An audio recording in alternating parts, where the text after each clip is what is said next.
Nigerians are speaking a common language, and this is a language the government understands most times. But then, the tone and the aftermath of this language is becoming something else. Welcome to the day 5 of the End Bad Governance protest. This is the 5th day.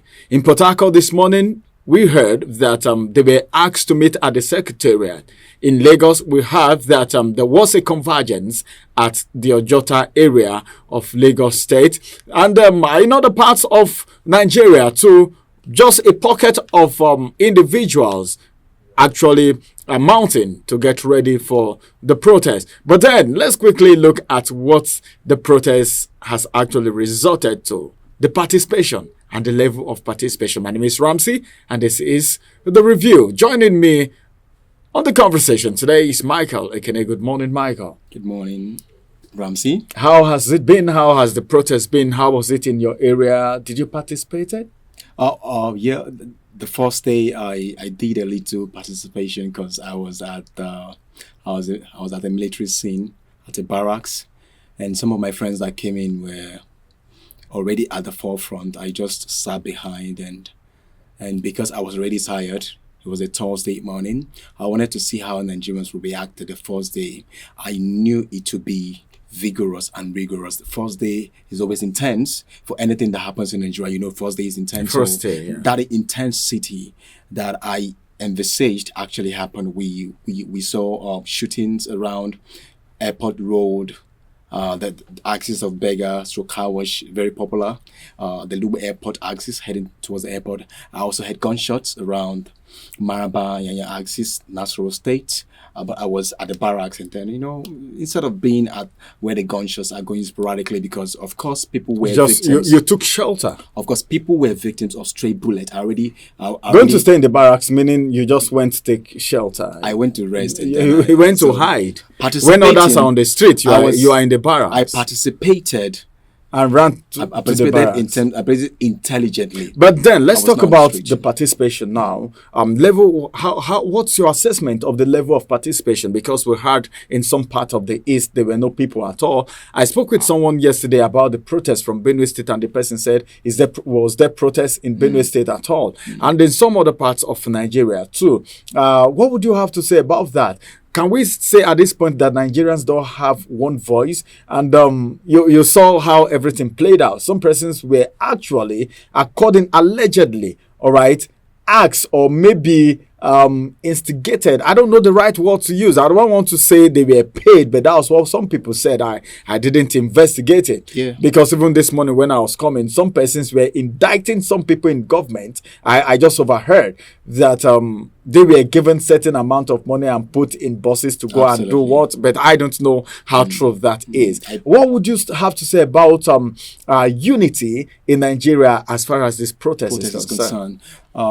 When I talked about I not participating the first day because of intensity, remember the first day we were on the street interviewing people to get their views and opinions about the protest, for or against the protest. A day before, and the day of the protest, I saw so many news making rounds. I personally investigated, and then also it was also reported on radio by my friend that someone who was with those anti-protesters who was saying no to protest was we are saying no to protest, we want peace, but then you see that this country things are expensive, you can't buy gari, you can't buy rice, you can't buy beans, but then why are you then marching why are you being do you know what happened afterwards as an anti-protester? But it's like you didn't watch the video very well. Afterwards he was quizzed how far. It was like they now told him that the leader spanked him. No, the leader said that 5,000 he promised, but we're not getting it because the news already. Okay, the leader told him that 5,000. That 5,000 they promised him he was not going to get it, because there was one video that was making rounds that I think some persons came for him after he finished speaking to the camera. Yeah, the camera already was taken away. They whisked him away, and I think someone hit him also on the head. And we're like, this is confusion. Yeah, he has collected the money, but then you know, whether or not he has collected the money. Maybe he has been conscientized, but then a hungry man is a hungry man. You can't cover it. And it's just like smoke. You can't cover it. So it was hilarious. That's funny. That's hilarious. In other states like Cross River State, the the capital, Calabar, we noticed there were minimal vehicular and human presence, because they said we don't actually think there's a need for this protest. People went about. There were minimal vehicular and human movements. Some people went to the petrol stations. Some shops were shut in the metropolis. Also, in Ebonyi State, APC ruled state, there was no protest at all. People were not out in the street. There were minimal on the street. There were minimal vehicular movement, the same as human movement, but people were just relaxing at home, saying. And it rained in Aba, so yeah. And then in Enugu metropolis, the popular Oweleketv market was open, but most shops were shut. People were saying, remember that the unknown government had already threatened they should be sit at home on that first day. So Enugu residents were home. There were minimal vehicular and human movement. Also, there was no protest at all. People were home saying, let's see. But what message does that pass to you? Does it mean Nigerians are not united? Nigerians are.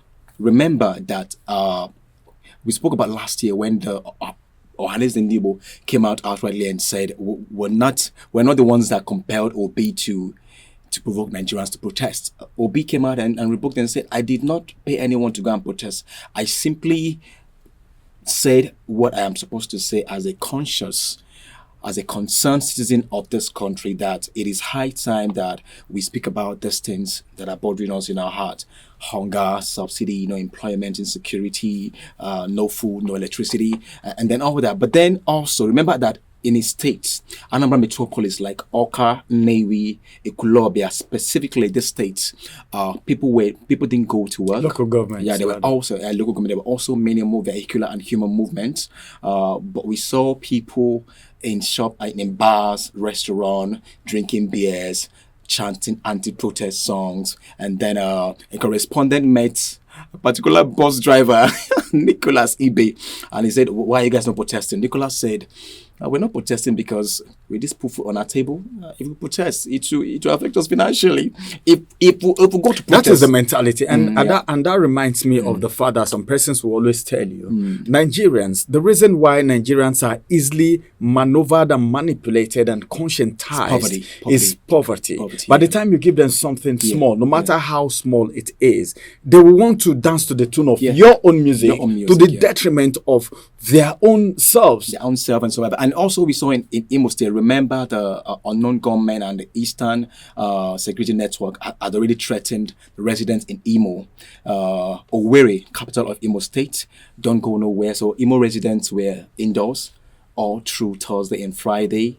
They were afraid, of course, they were gunshot. They noticed gunshot a few days before the protest started. So they all advised themselves to stay at home. In Abia State, it was also calm and peaceful and tranquil. There was tranquility. There was just minimal movement on the popular area. International market. People went to buy foodstuffs to stock in case. All right. We're rounding up now, but finally, let me ask this question. As it is right now, okay, some persons are saying the broadcast from the president is as good as saying no more protest, that protest has ended. But in some places, people are coming out today. In day 5, yeah, absolutely. All right, day 5. Yeah. So do you see that as going against the law? The president did not outrightly say, I'm saying that today marks an end to the protest. He said, but does he have the right to say today marks the end to the protest? If it becomes violent, lives and properties are being destroyed, like he mentioned, about 520 billion naira worth goods and properties have been destroyed. And this also means that, of course, that places want on the economy, that they also have to provide these things that have been destroyed. He mentioned some facilities that were placed in Kano, which is supposed to be used for youth innovation, skill acquisition, looted and carted away in Kano State specifically, saying that these things will cost us much to also refurbish and replenish or replace. But then you will see that he didn't outrightly come and say, hey, today marks the end. He has that presidential veto power to say, hey, today marks the end of this protest. Security opposition. That's why you saw the Commissioner of Police in Lagos State, Kayode, coming out to tell news people, Arise correspondent, to tell them, hey, from the president's speech, we can assert or we can see that inundated in that meaning. The deductive meaning we got in his speech is that he wants the protest to end, that whoever they see converging or protesting will be deemed as unlawful and illegal and will be arrested. But the president did not come out to say no. Was that the reason we heard allegedly that someone, a sponsor, acclaimed sponsor, okay, allegedly they said he's a sponsor of, he's one of the sponsors, and he was arrested this morning. We heard in Abuja, he allegedly. It's on the papers. I saw it in one of the like sponsors, 2 papers. Okay, I also heard one of the people who were protesting, one of these youth organizations group who were at the forefront of this protest, made a speech that was indicted and it was picked up 2 a.m. this early morning in a poor residence in Abuja metropolis. And then you can imagine what's happening. Not infringement on his fundamental human right, because he was whisked away and his family are still asking the Department of State Services, where is our person? They haven't seen him till right now. Where did you take him for? All right. What did he do? Where did you take him to? What did he do? This is where we are right now, day 5 of the protest. Well, stay on the channel so that you can get more information, more videos as it is happening, like we've done before, and we will keep doing it again to bring you to speed with everything happening as far as the protest is concerned. This is day 5. 5 more days to go if they will go with the initial plan of 10 days. But then, can we say the protest is over? Get on the street and get more details from there. And Oweleketv will also keep you up to date with whatever comes up within the space of the protest or after the protest. My name is Ramsey Enoch. Bye-bye for now.